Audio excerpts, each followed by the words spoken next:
වනය දෙවදින පෙම් සිහින දිගපලක් ඇති නැතිවීම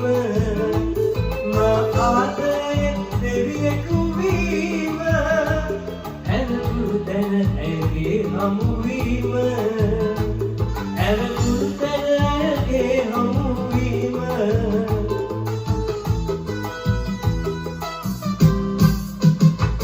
පෙම්පතරිරන්න පාගුරුතුමනි අකුරට ආදා ඇගේ සිත බැඳුනි ඈත හරින්න මට දුක හිතුනි මට සමා වෙන්න කවුරුද වැරදි